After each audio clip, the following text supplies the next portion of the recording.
So we're almost ready to get into the working week sales process and look carefully at the different phases of the sales call and the sorts of skills you're going to need to develop to be successful. But before we do that, if you remember back to some of the successful elements of sales calls, one of them was actually having a pre-planned objective for that sales call. And it's something that many salespeople really struggle with. Something that I used to struggle with, if I'm honest with you, when I was new to selling was, what do I actually want from my customer? Because in a complex sale, you're not always asking for an order or a sale or a booking, if you remember.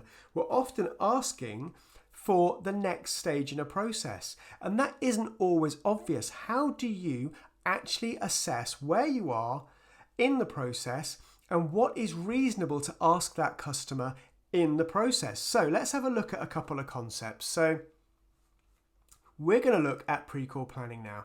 So do you know what you want to achieve from the sales call? It seems simple, but actually it's really, really important. We need to have a way of consistently, before we make a sales call, knowing exactly what it is we want to achieve from that sales call. You will actually improve the experience for the customer. So you need to understand what's in it for the customer. So what will they gain by having this call with you? What is it going to do for them? Because if you understand that, and if you understand what that is, then you're far more likely for them to actually take their decision. Would you think to yourself, would you do what you're asking? So you've written down an objective. So I want them to do this following my call. Would you do it?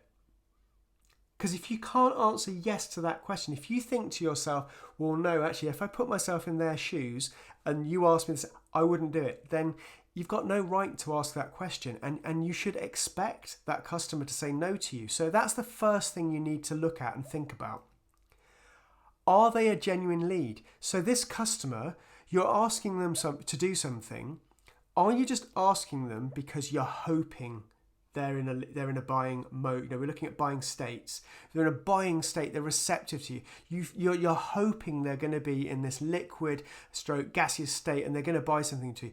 Because if they're not, the truth is you could be wasting your time. Whatever the objective you've put down there, unless they're actually a genuine lead, you're wasting your time. And you've got to think to yourself as well, what's the minimum? So let's take a step back. You're investing time in this sales call and your customer is investing time in this sales call. What's the minimum you're prepared to come away with? Is it it could be, it could actually be a no. I mean, as long as you find out what's going on. So as long as you have a definitive answer following the call, it could be what you want. But you need to know what the minimum is you're prepared to come away with. Because if you don't know that, then you're definitely going to find it very difficult to plan any form of sales call. So let's look at a concept that marketing use, and it's been around for donkey's years. I learned years and years ago, which will help us think about where our customer is and what we can do to move to the next stage in the process. So the adoption pathway looks at the different phases a customer has in adopting your product, using becoming a customer essentially. So at the initial stage of the adoption pathway is interest. So we need to generate some interest with our customer group first and foremost. So we've never seen them before in our life. We've targeted them. We need to generate some interest. Now this is partly, as we were saying earlier, this is partly down to the marketing department that, with the marketing materials and marketing spend, we've generated some interest already. So they're not a cold lead, but you also need to do that. You're going to be calling on that customer. Are they interested? What things could you do to develop interest? Now that could be in one call, two calls, it doesn't matter how much, but you need to think, are they interested yet? Because that may be the objective. That is a perfectly acceptable objective for a sales call in a highly complex, highly corporate environment to generate interest with a customer. Generate interest in a specific area that you have to offer.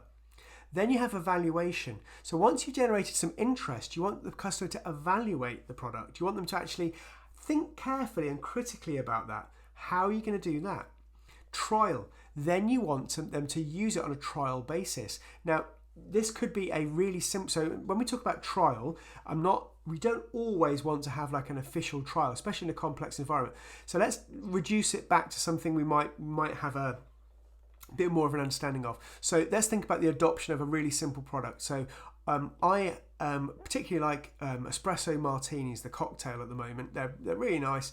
And let's look at my adoption of how I adopted that espresso martini. So didn't know what one was. I was unaware of it, had no idea what it was. And somebody in a bar generated my interest in it by I saw them drinking that drink. That made me think, what's that? I'm in interest.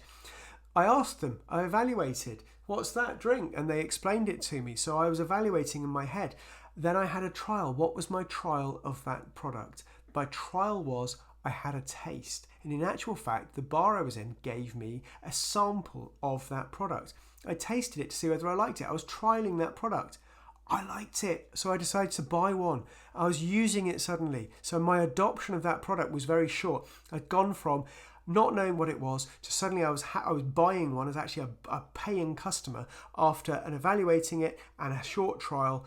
And then because I liked it, I've become an advocate, which is why I'm talking about it now, because I liked it and it was good. So I now became a more important customer. So we can use this to our advantage when we're thinking about planning. So this part of the adoption pathway is really the business development, the new business at end of the scale where we're trying to develop interest, evaluation and trial. And then the usage and the advocacy part is the account management. So once we've established some usage of our product with a customer, how do we develop them into an advocate? And this is mainly about service. Account management is about providing excellent service, which is a function in sales. So relating this back to our planning, what we need to be thinking about is how can we use this to look carefully at setting objectives? Because the truth is we can't always be asking for our end goal straight away. So we're looking at this quote here from Winston Churchill. It's a mistake to look too far ahead.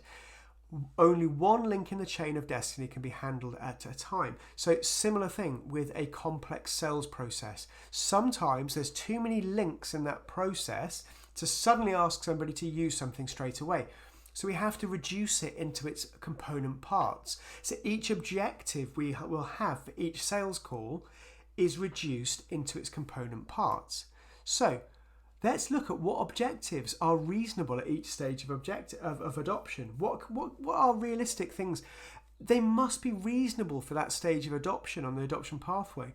You can't get somebody, so if someone's never seen something ever before in a complex environment, especially if it's a medical product, for example, so they've never used your product before on a patient, for example, and suddenly you're asking them to use it. Is that reasonable? Is that reasonable for them with no experience, having very little knowledge of your product, to suddenly ask them to use it? Probably not. That's probably too big an ask. You need to find a way of generating some interest, giving them an opportunity to evaluate, giving them an opportunity to trial. So this is all really important in the adoption pathway.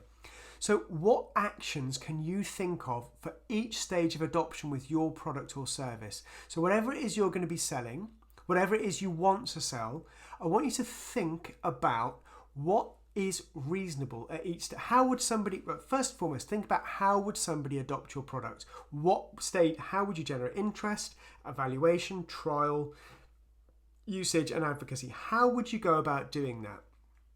So there's an exercise in the course booklet I want you to go to now. I want you to think of, for each stage of the adoption pathway, some sensible objectives. What is reasonable to ask for each stage? So I've talked to you today about this and you're now interested.